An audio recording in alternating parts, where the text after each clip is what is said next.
Hello, and thank you for joining us today for this CREST panel session about the elements of a good pen test.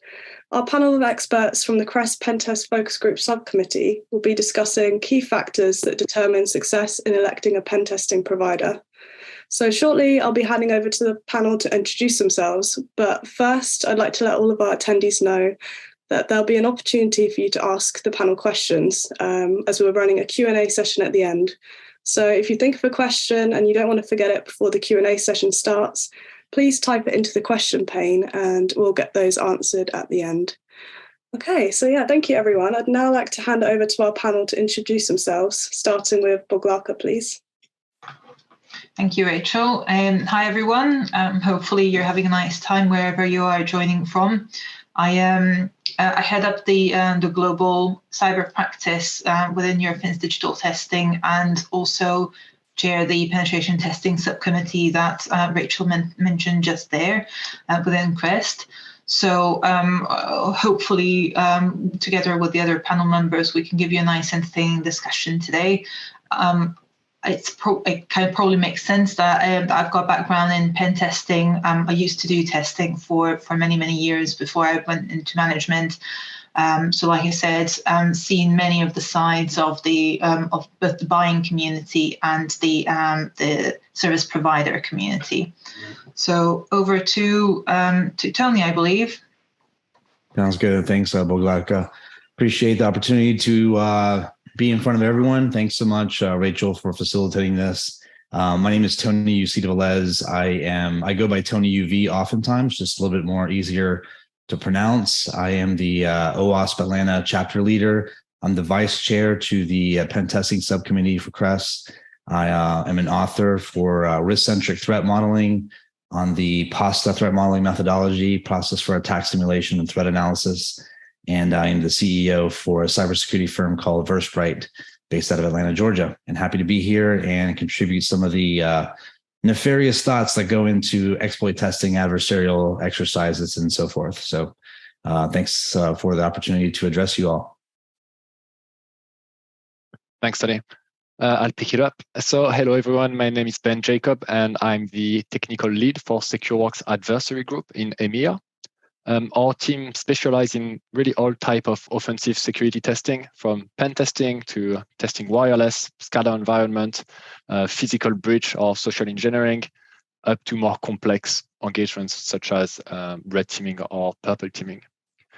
On a personal level, I have delivered or had oversight on to hundreds of pen test engagements. So hopefully with my experience, I can help others in this call in better understanding various offensive security services. That's it. Back to you, Rachel. Great. Thank you, everyone. We've got some really great expertise in the panel today. So now we'd like to kick off with our first discussion point, which is defining a pen test. So I'll hand over to you, Boglárka. How would you define a pen test? All right. Nice, simple topic, right? This is a whole day event, isn't it? We could discuss that. We can take some time to discuss it. But obviously, it is an important question. And when you speak to your industry peers, whether you're on the kind of the buying community side or the supplier side, the first thing that usually comes up is, what a pen test, what is it? What is the pen test? What does it contain, or what does it actually mean? And there's been pretty wide interpretations of the concept. There's quite there can be quite different interpretations between different stakeholders. It can be ranging anywhere from a vulnerability scan to, quite specific testing defined as an 80% manual versus 20% automated testing. And the fact of the matter is that some of this terminology is used interchangeably. So you could easily come across security auditing, security testing, penetration testing, vulnerability analysis, vulnerability scanning, sometimes even red teaming, ethical hacking, of course, and these can all mean the same thing, which sounds a bit bizarre, but it is actually the case. And it will be dependent on the region that you're from. It could just be vocabulary. Using VAPT can be quite common, and it doesn't mean that the kind of the service or the interpretation of the service is not suitable for what you're trying to do. It really just means that there isn't one uniform language or lingo that specifies specifically what a penetration testing is. So what I'd like to do is just for the rest of this discussion, I'll just keep referring to it as pen testing, and I'll try to address all of the different variations of it. And I actually think there's a lot of good guidance out there that on what should and shouldn't be included in a quote-unquote pen test. And some of my fellow panelists are going to be talking about that a little bit later on, so I don't want to steal anyone's thunder. But really, I think very importantly, the question around what a pen test is what you're trying to achieve, and you should be looking at that as a primary focus, primary point, because that will determine where you're going to go with your pen test or with your service. So if you're on the buyer side, it's kind of really easy to think of it like you've got a couple of web apps or a fresh environment that has been set up, and you want to get some testing done to validate whether that's all good or whether it's any good or whether there's any improvement needed. And it would be a good idea to get someone to have a look at it. And you should probably be thinking about whether you've set yourself an artificial kind of limitation on just looking at a small piece of the puzzle, or whether what you're trying to look at is holistic enough to give you the outcome that you really need. So there, for example, there could be, if you've got a new environment, there could be a really massive driver to go into production, have your application tested, and you're going to commission a pen test. But very easily there could be a dev version of the same application that is hanging there on the internet, which could represent an attack surface. I'm sure Tony will dive into this. And really, you should be working with your security vendor or supplier to kind of understand if you need to look at that context, that additional context outside of, we need to go live with this web app, and we need to address the immediate security concerns of the application itself. And there's this kind of a slightly different dimension to this as well.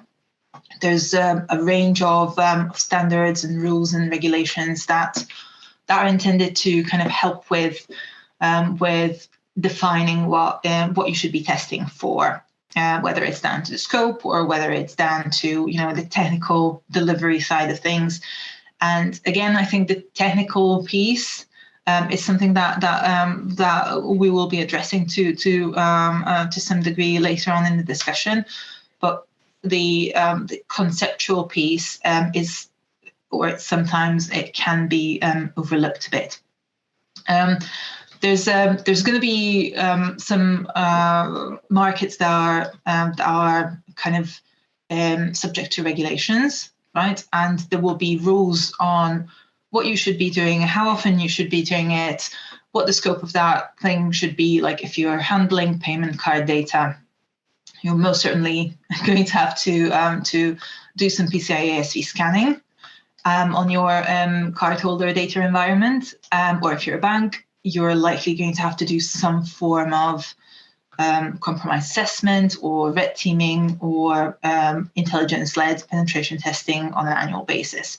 And I'm conscious of the fact that I just introduced 3 new concepts there, so I'm going to try and limit that a little bit. Anyway, what I think we should be looking at here is that usually there can be some unintended consequences around following regulations down to the letter, and the market can respond to regulations in a way that it will converge towards defining minimum services and minimum offerings that will satisfy the regulatory requirements. And sometimes meeting these requirements, these minimum requirements, is still going to leave organizations or parts of the infrastructure exposed. So I think the main takeaway before I go too far down the route of these philosophical questions is that you need to consider the scope and what you're trying to achieve. And it's really important to do that with a wider view on what you're trying to achieve. Don't just think about the immediate objective, like getting that green light or going live with the application. It is obviously important, but think about any potential implications on limiting your testing to that narrow scope. And you probably want to work with like a security vendor. You probably already do have some security vendors that you're working with. You want them to be your trusted advisors, have a more in-depth relationship with them than just, transactional one. Get them to become your critical friend to help with making the right decisions and finding the right balance between kind of doing too much testing versus doing too little testing, because both can have these kind of undesired effects. So I think that was kind of an initial interpretation or initial way for me to try and define what a pen test is or what a pen test should be. I'm conscious of the fact that it was relatively vague, but hopefully it's obvious that there's quite a few nuances to this, and it's best that there is an interpretation or an interpretation to the specific requirement that is considered in addition to just like going ahead and running some pen tests. So there's a really good guidance document which addresses the high level piece that I've just covered. It's been released earlier this year. It's called the CREST Defensible Penetration Test. And unlike some of these other technical methodologies which might come up during the call, this is intended to be a guidance for commercial reasonable level assurance activity. So how can you find that balance in defining the scope, in having something delivered and getting the sign off from the business that you need? So highly recommend having a quick look at it, and we can dive into that a bit more later on in the discussion as well. So Rachel, I think I'll hand back to you.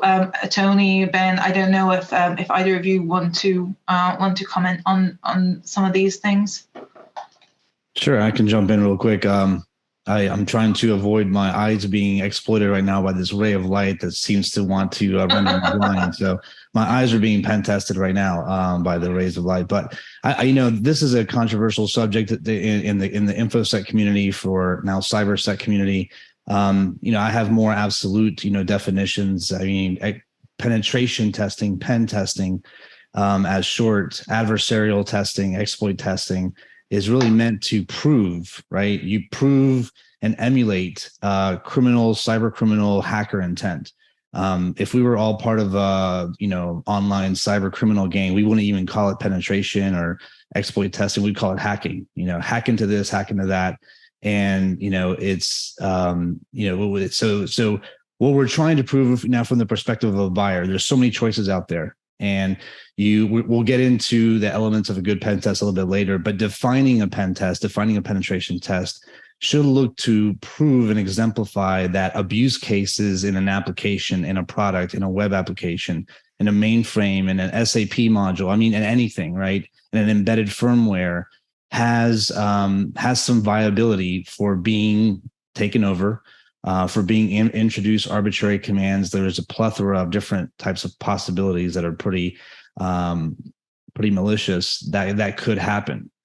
Exploits depend on proper vulnerability analysis, and this is where you have those cousins that oftentimes get they kind of have an identity crisis, right? So oftentimes when there's a buyer out there that says, I want an exploit test, I want a pen test, and they get a vulnerability analysis, it's good to identify possible vulnerabilities, but you want to be able to have someone that's knowledgeable to be able to prove that, right? And that's in the exploit part or the penetration part. So because as a product owner or as a business owner, and if you have technology components that are responsible for the data that is the backbone of your business, then you want to have that assurance. And that's a key term out there in security that's thrown around, that peace of mind that your infrastructure, your product is not going in front of an audience, in front of a community, in front of a client base that could then be a liability because you haven't done enough due diligence, right? So penetration testing has to include is basically the activity of determining whether exploits are feasible and viable against a particular component or product. It does depend on proper vulnerability analysis. You can't go from 0 to 60 by skipping proper vulnerability analysis, but vulnerability analysis, vulnerability assessment alone is not a pen test. Doing port scanning is not a pen test. Doing great OSINT is not a pen test. Open source intelligence gathering is not a pen test. Penetration has to be exemplified in the exercise. And from a commercial consumption buyer community standpoint, you want to be able to demand, show me that you tried to do this. It's okay if you failed, but show me how you tried to do this. And how does your attempts in trying to exploit my product, my web app, my web API, et cetera, how do your attempts reconcile with the best of breed of some of the frameworks that are out there? And that's why, going back to the defensible model put out by CREST, it's really meant to be a way that you can substantiate your pen testing program or pen testing investments, right? So that it's defensible to all your constituents, whether they be internal stakeholders, outside auditors, your clientele that want peace of mind and assurance that you're doing the due diligence for product testing and things like that. But it has to, when you're engaging with pen test providers,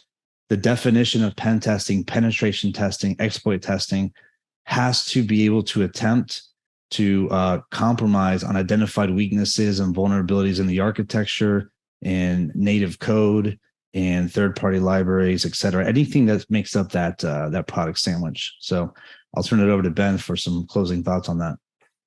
Yeah, thanks, Tony. I'll be very quick, but there is, so we've pretty much defined what the pen test is, and some areas that we are trying to solve with a security engagement, a pen test.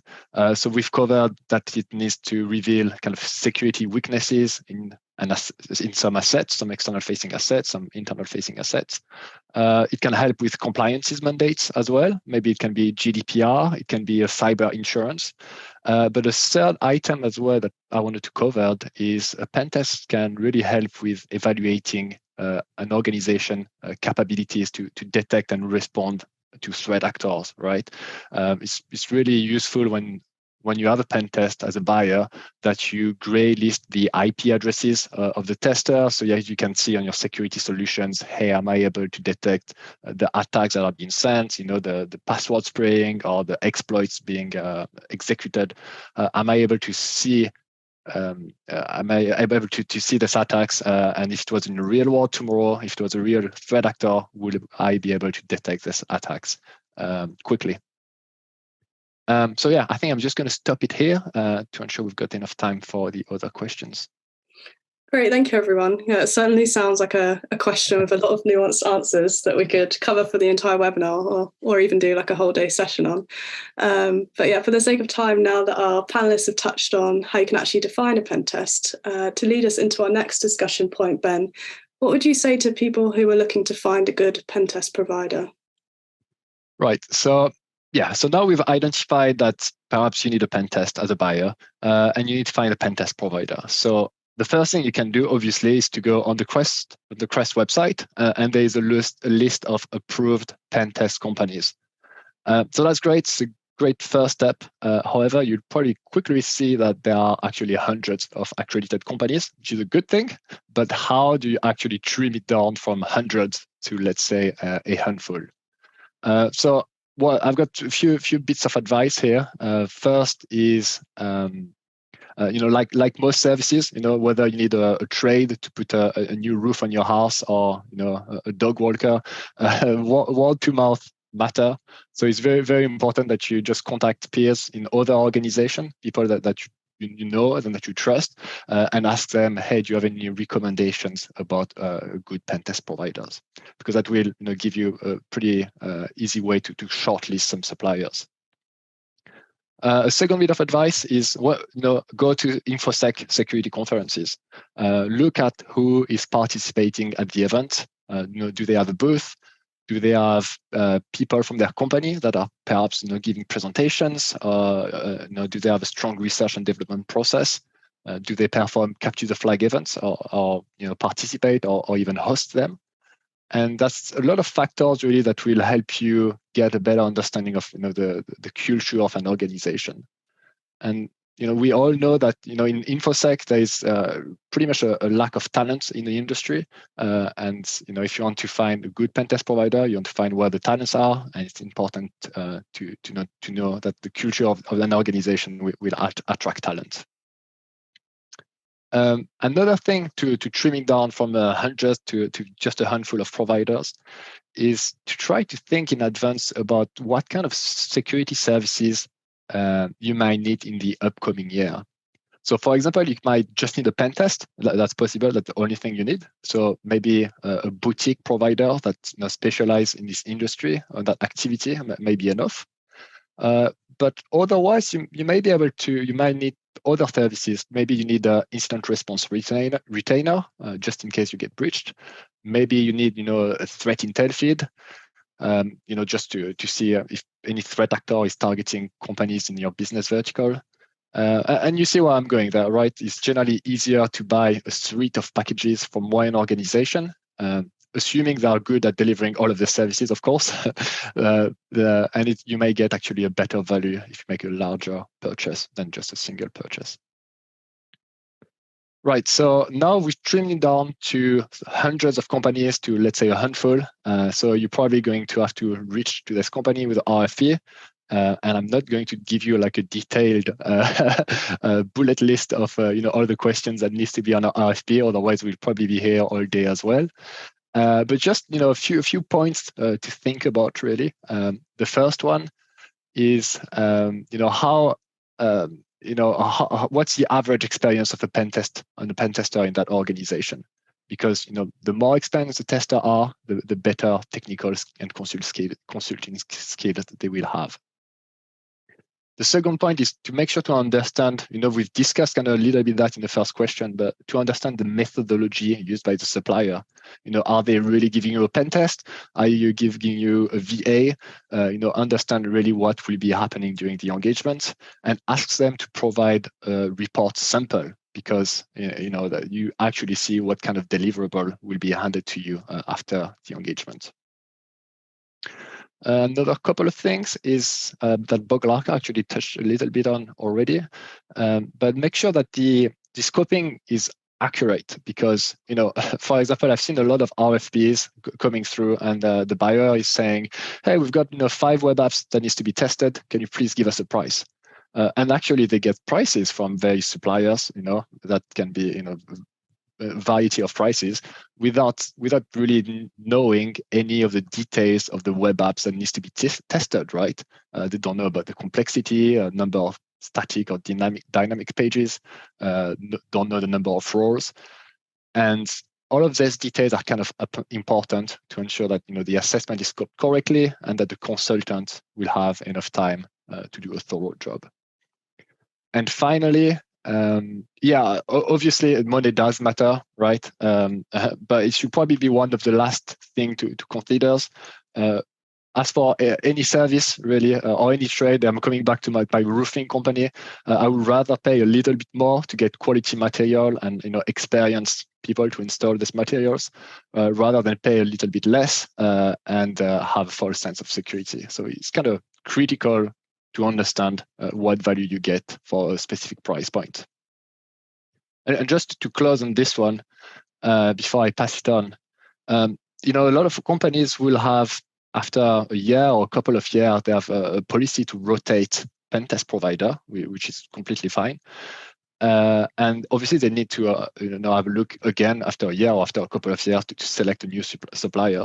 And one of the great thing is to contact. If you have someone in the field, if you are really happy with a company or pen tester that you had an engagement in the past, just contact them, get in touch with them, and ask them directly, who do you think will deliver similar value or even better value than you did? Because these guys, the pen tester, will have some peers in other organizations that they can recommend that will be beneficial for you. Right, so that was quite a bit of information, but I'll pass it to Boglaka now. Good stuff, thank you.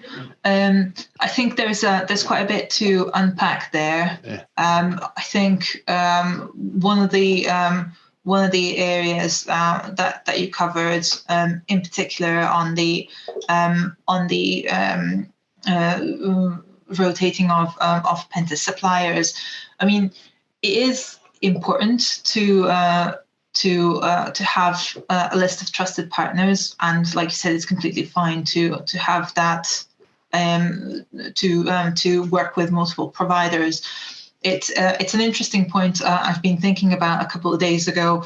Is it better when when you've got a requirement to do a retest, for example? Is it better to invite the same person that did the original test, or is it better to have someone with a fresh pair of eyes have a look at it? And you can really find arguments both ways, right? And it's the same with your security vendors that you're working with. You do want to have that element of trust, but occasionally it's beneficial to have another pair of eyes. So I just wanted to kind of quickly make that comment. But otherwise, absolutely agree with what you've been saying. Yeah, just round out the discussion on this. I just really ask the audience to understand that in pen testing and shopping for services, it's a whole range of spectrum of capabilities, price points, and overall expertise in the global market of providers for sure. And I would say the majority of the market is masquerading pen testing as something else. So buyer beware and do your homework. And there's a lot of information and frameworks out there, fortunately, to be able to make for an educated buyer. So how do you simplify this? Well, one of my favorite questions when I first started in the business many, many, many moons ago was during an interview. This was actually to be a part of an adversarial team. I was talking to a director of research, and they said, "Hey, how would you hack this place?" And I was in this was back in the historical realm when we actually went into offices. But you need to be able to, what is the reason? First, ask yourself, what is the reason that you are actually procuring pen testing services? So understand that. Is it because you're checking off? And there's nothing wrong with checking off boxes. It's part of business, right? Somebody is asking you to have some level of artifact to show that you have thought about product security and things like that. So compliance is, what we call the dirty C word here at Versprite, but it's a necessary evil. And if you think about the altruistic nature of laws and regulation and compliance, there is legislation that is meant to say we have to do something, right? So it's not entirely evil, even though I kind of poke fun at it many times. But what is your driver for doing exploit testing? Is it truly to find that your product that's going to get shipped out that might actually provide some level of support to patients, to pilots in aviation, et cetera, has some level of assurance and resiliency against some sort of attack? If so, then you really want to do your homework on the capabilities of your pen testing partner. And I notice I said the word partner there because they really have to be a partner in understanding your product or services that you have out there. Vendors, there's a lot of partners, there's very few. And as you're basically evaluating that landscape, if your goal and motivation is really product resiliency and assurance, then it's really important that you understand the capabilities and approach of your pen testing partner. Now, if the main driver is that you're caught in a go-to-market strategy and you are basically trying to have some level of assurance for an auditor, there's some level of evidence that says that you need to be able to do something for, let's say, the payment card industry data security standard, as an example. There's nothing wrong with being able to, that opens up, I think, the capability pool, because doing that type of work, typically from the mindset of the professional, pen testing for compliance is completely different for hacking for exploitation, persistence, compromise, etc. Different motives.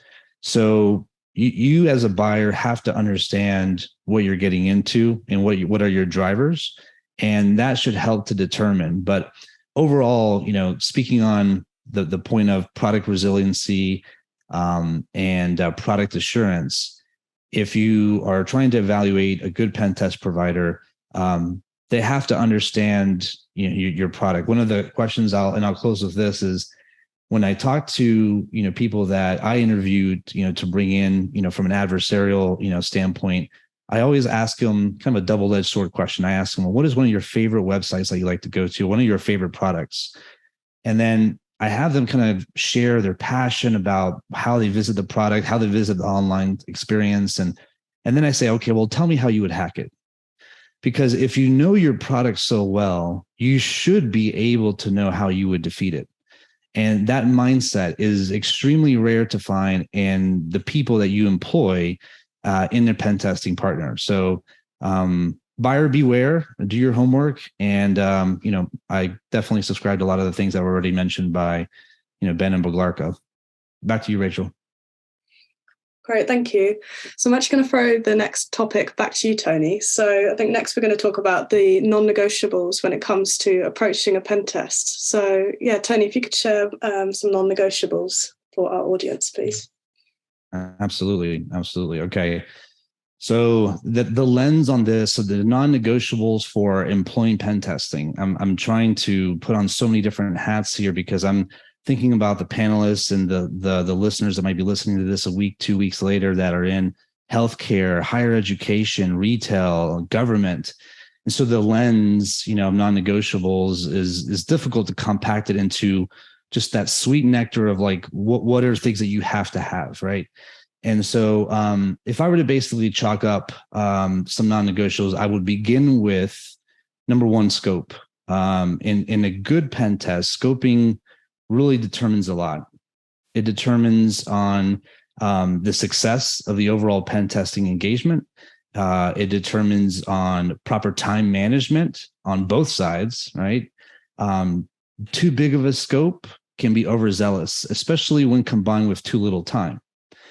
So understand that when you are procuring for pen testing services, and as compared to the real pen testers or hackers that are out there that have like months to hack into your product, you are having to architect an engagement model that properly defines scope in a way that is realistic and obtainable for your partner, right? For your pen testing partner. And that's going to, unfortunately, scope can oftentimes influence price. So as a buyer, now empathizing with the buyer mindset, when you basically, say, well, I want to have a really good scope on this, which means that you have a pretty good budget. Because if you're pen testing a product for a week versus pen testing a product for a month, your price point is going to be totally different. So how do you really determine what to scope in? Well, shamelessly, I am going to introduce the topic of threat modeling. And the idea with a risk-centric threat model is that what helps define a scope is to say, what are you protecting against, right? So if I am a software vendor that provides a hardware component with embedded firmware into, for example, airplanes, right? I have to think of like, what is the threat objective of an adversarial individual to be able to do, let's say, supply chain hack and get into that airplane, that Boeing, that Airbus, et cetera. And what is the ultimate goal? Is it creating some sort of like, persistence in the aircraft, So I begin to define these libraries, and then these libraries of threats begin to have a supporting branches of attack patterns. And that helps to define the scope of what I want to have accomplished in, my adversarial testing of whatever's going to go into my aircraft, right? This example can be done for every single industry that's out there, but, bubbling it back up, scope is so paramount. Number two, use cases. And this kind of goes along with scope, but it's a little bit more refined in the sense of like if we're, again, just waving the magic wand here, we're all hackers, we're all nefarious minded, and we all want to break into somewhere. You can't do that if you do not understand use case and function. Just going back to physical crime, most physical criminals that are going into establishments, buildings, etc., they have to understand, how environments are built, how they're structured, ingress, egress of places, people traffic, who's working where and when, in order so that they can do perpetration and a slew of other things. So understanding function is so important. So that's element number two. Make sure that your use cases that are so important, especially to your product and to your business, get really front and center as you're scoping out what to test. Okay, so number three is proper vulnerability weakness analysis. When most people think about that, they just think of like, CVEs and CWEs. Nothing wrong with those taxonomies for MITRE, great libraries of weakness and vulnerabilities. However, for most practitioners, that's their box, right? They just live in that box. And so when we talk about vulnerability and weaknesses, it's not, first of all, understand that CVEs and CWEs combined, equating to hundreds of thousands of a library, is still not the full realm of possibilities of what could be weak or vulnerable within your application or product. And then secondly, many of those different types of identifiers don't have known exploits tied to them. So what you want to have is making sure that your vulnerability and weakness analysis goes beyond the embedded software, the native software that you're writing or having written, outsourced, whatever, but also in the architecture. Everyone forgets about the architecture, right? The design of the overall app. So all that has to be encompassed into, good vulnerability, weakness analysis. And that is I would say a major ingredient in exploit testing. Years ago, I saw this infographic, and if you can imagine like a spectrum, just a linear spectrum, like a rectangle, if you will, and denoting like time blocks, the smallest part, and this comes up to my fourth point of non-negotiables in pen testing, which is exploitation. The smallest part of that time graph or that time infographic was actually the exploitation side. If you do good use case analysis and vulnerability analysis, that's where you spend the bulk of your time. That should automatically give you good insight as a tester in terms of where you're going to focus your exploitation efforts. So that's surprising for a lot of people. People think, you spend a lot more time in exploitation. Well, if you do your use case analysis right, if you do your vulnerability analysis right, you're going to hone in sniper rifle style and be able to say, well, let me leverage these existing exploits, these known attack patterns, or maybe begin some net new attempts for, discovering a new attack pattern that hasn't been discovered. Now that does take a lot of time, but that's really dipping into, end day exploitation or 0-day exploitation on a particular product. Last two things really quick. So just to recap where we are: scope, use cases, vulnerability, weakness analysis. Don't forget the architecture on that. Exploitation. The last two are remediation guidance and retesting. So remediation guidance, anyone can find and tell you your baby's ugly, baby being a metaphor for your product or application. That's not hard to do. I mean, finding what's wrong is not the hard part. Knowing how to fix it is the hard part, and not just providing one solution. You want to have a good partner. You want to make sure that they're going to give you options. Here's why. Maybe you work for an enterprise and you don't actually own the native code, right? You're just dependent on that some third party, fourth party vendor that provides something in your environment, and you are inheriting that security debt, that ugly baby. Remediation guidance should, encompass architectural design patterns, network countermeasures, platform countermeasures, infrastructure countermeasures, and of course, native code remediation countermeasures that could be applied. Last but not least, retesting. Retesting, I think, is something that, when I I started out in IT, in IS, information security, over the past 27 years. So retesting really wasn't kind of one of those components when you did a traditional pen test going back 15, 20 years ago.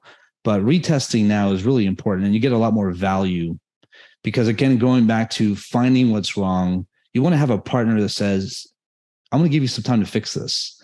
And typically retest models provide some level of a time frame where you and your product team can go and actually fix the problems found by your able pen testing partner. And then they can go back and validate that the remediation that you applied actually works. So it's so important to be able to, have these, 6 components thrown in there: scope, use cases, vulnerability analysis, exploitation, remediation, guidance, and retesting. But this is, what I would consider to be non-negotiables. And there could be other non-negotiables as you look into different sectors, in military and government and healthcare and transportation. So, but hopefully this was helpful. And then just wanted to get the thoughts from the panel. Yeah, thanks, Tony. Yeah, I agree with your points. I think maybe just one that I want to quickly add is in terms of the methodology, right? In the technical methodology, in the pen test, in my eyes, in terms of non-negotiable, is that it won't be 100% automated. A pen test is not a vulnerability assessment. It must include some kind of manual analysis of the issues discovered. And on a similar line, what the pen test must include as well is that when a tester is reviewing vulnerabilities, not to review them in silo, but try to make to relate them to one another, right? We kind of call that like creating a kill chain.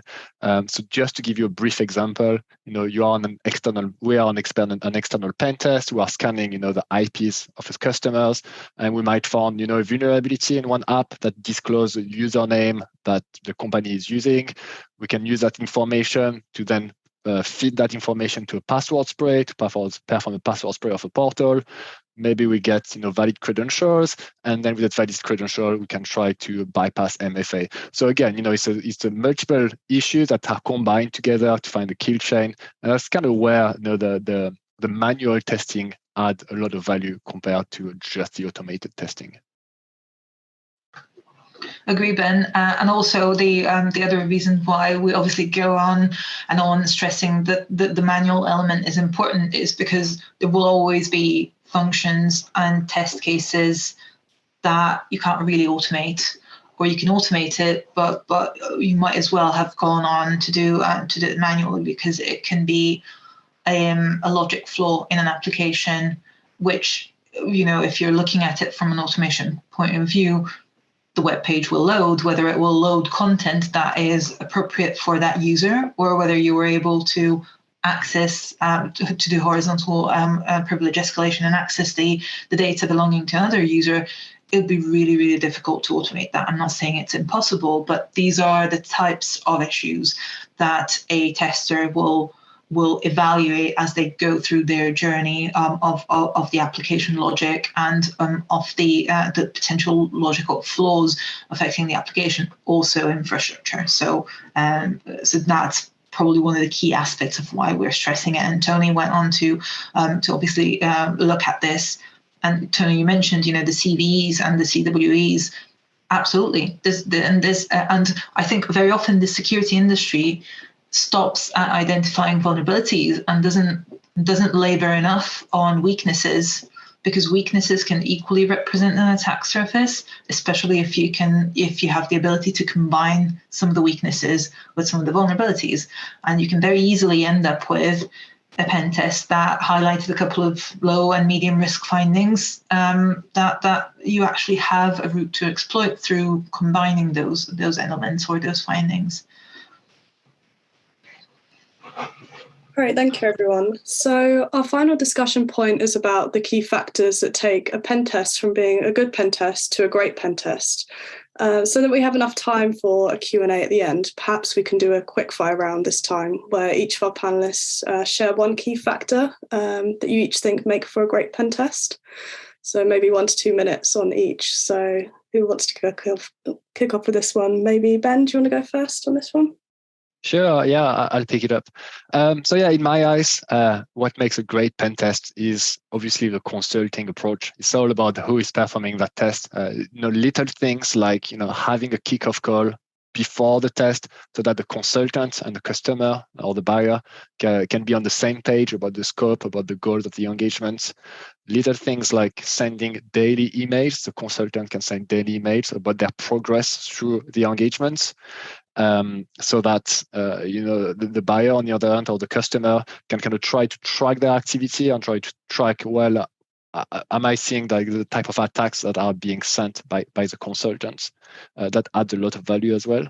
And finally, what also can make a great pen test is to, at the end of the engagement, not just sending the report through and calling it a day. I find it very valuable when there's a debrief meeting with a walkthrough of the report to make sure that the buyer has actually or the customer has actually understood exactly what was the issue and what's the remediation process. So yeah, in my eyes, what makes a great pen test is a consulting approach. I'll pass it to Boglarka, I guess, or Tony, up to you guys. Yeah, why not? Yeah. I think I always like to approach these things from a human perspective, right? Whether you're on the buyer side or you're on the supplier side, it's important to recognize that you're on a journey.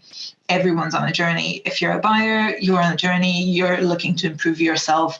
You're looking to improve your security posture. If you're a vendor, you're looking to improve the offerings that you're providing and make yourself stickier with customers.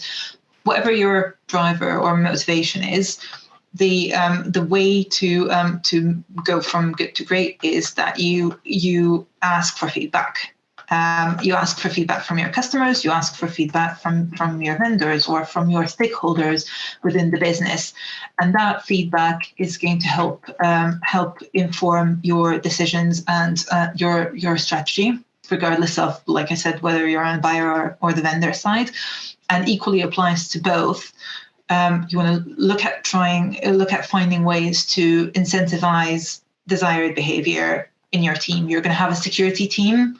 If you're in the buying community, you're going to want to find ways of getting them to work or cultivate a really good collaborative culture. If you're on the security vendor side, you want to continue to explore, continue to invest in R&D, continue to punch higher, stay on top of the trends.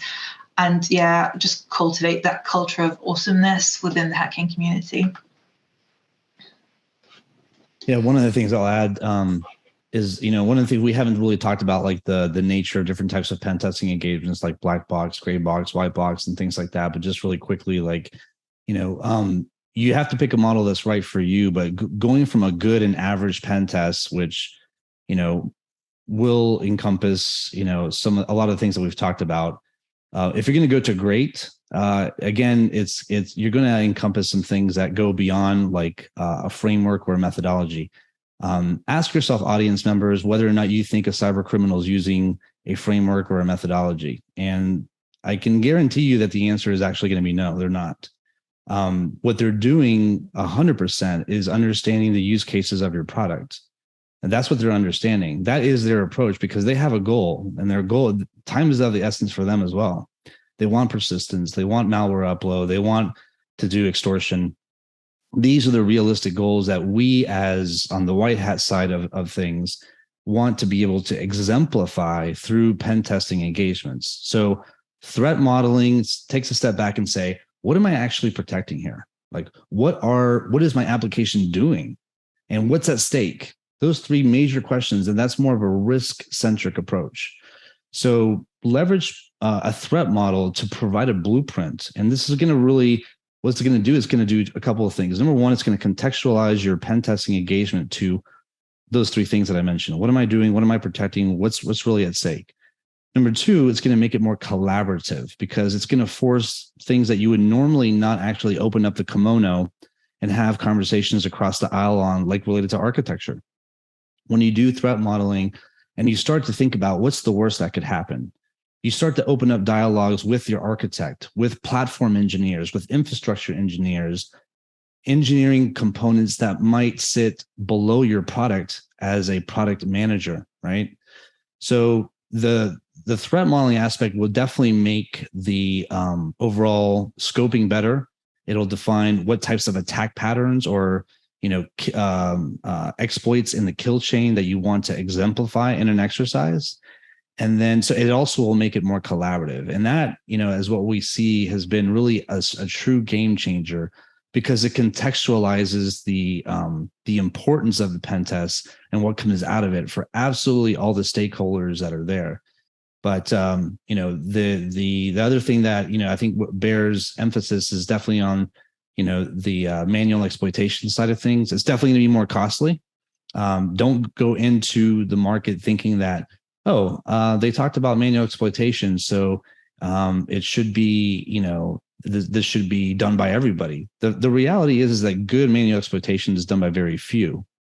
And so, but it's all going to come down to budget. Not everyone can go and sit down for a 5 diamond restaurant. Some of them want to go and have Chipotle.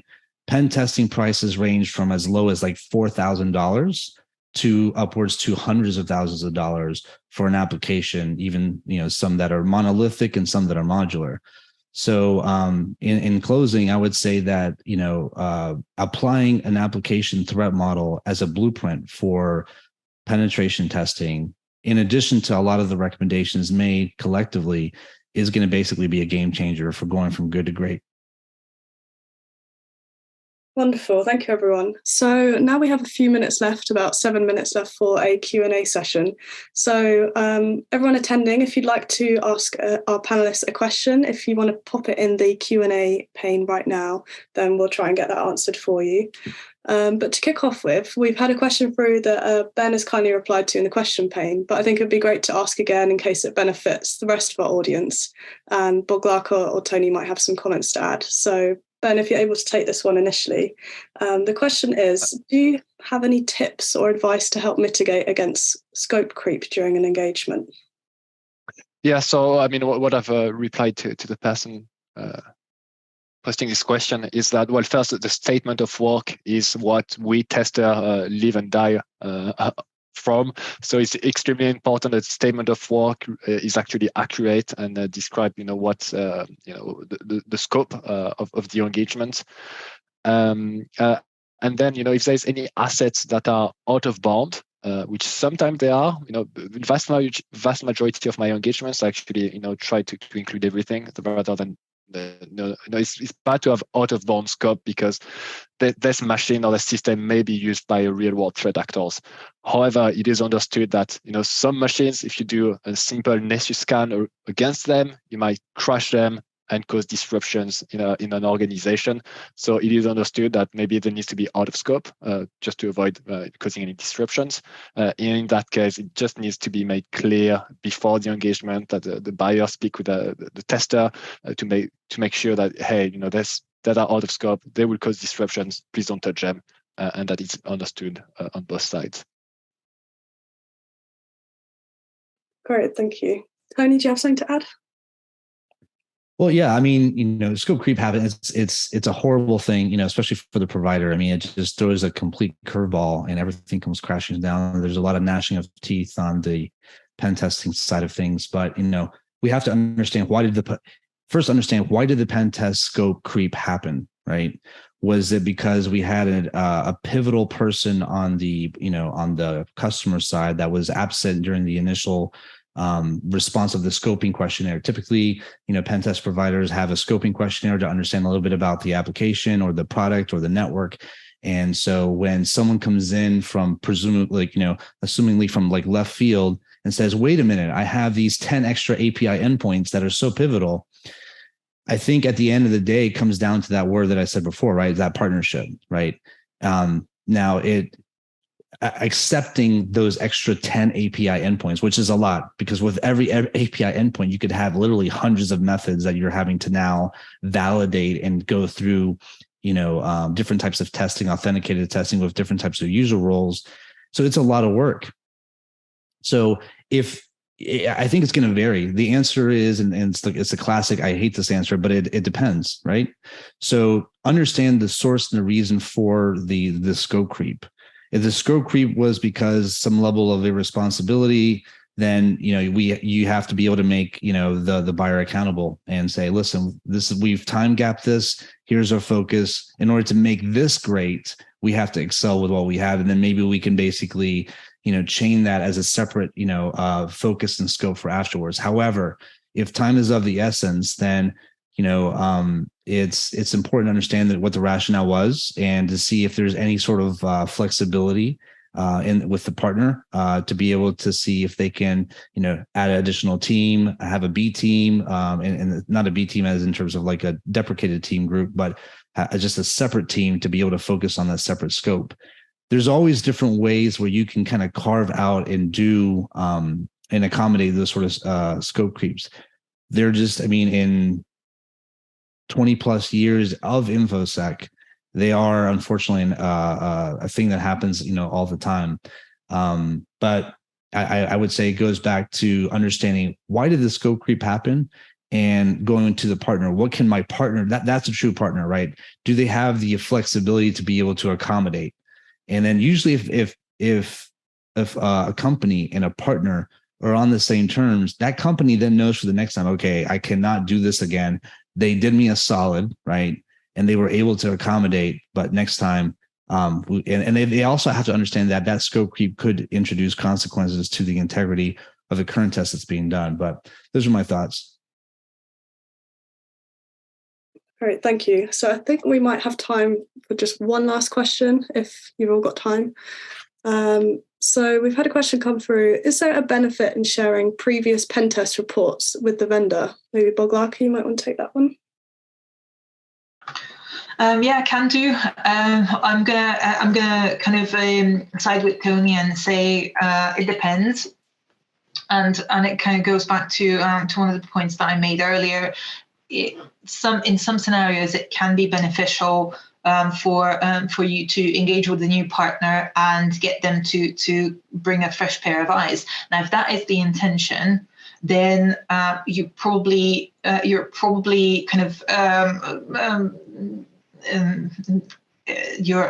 sorry, what's the right word? So if your intention is to bring in a fresh pair of eyes, you're just working against yourself if you share the outcome of a previous test, because you want someone to bring a different approach, a different way of thinking, a different way of viewing things, and that can be tainted by sharing previous results, because that will inevitably just cement the direction of the of the tester's thinking. So in that case, if that's your intention, don't share the report. If your intention is to have some level of continuity, because you're already pretty far on the maturity chart, and you've tested your application or your infrastructure multiple times, you're testing it through a SecDevOps piece during the building of the application, you're testing it as it went into the initial staging environment, and so on and so forth, then you probably do want to make your vendor aware of any kind of previous findings, because what you don't want them is to spend time identifying risks that you might have already decided to accept. So it does depend, but you just have to think about in the context of what you're trying to achieve. Does it make sense? Is it going to be more beneficial to do that, or are you going to just work against yourself by doing that? So there's no right or wrong way. Just think about what's best in that particular scenario. All right, thank you. And I think that is all we have time for today. So if anyone has a question that they want answered later on, then feel free to drop us an email at marketing@crest-approved.org, and we can pass it on to our panelists. Massive thank you to our panel today. Did a fantastic job. And thank you to everyone for attending. If you want to subscribe to the CREST YouTube channel, then you can watch a recording of this later on if you missed anything. So yeah, thank you very much. And we will wrap this up for today. Sounds good. Thanks, Rachel. Take care, everybody. Thank you. Take care. Bye. Thanks. Bye.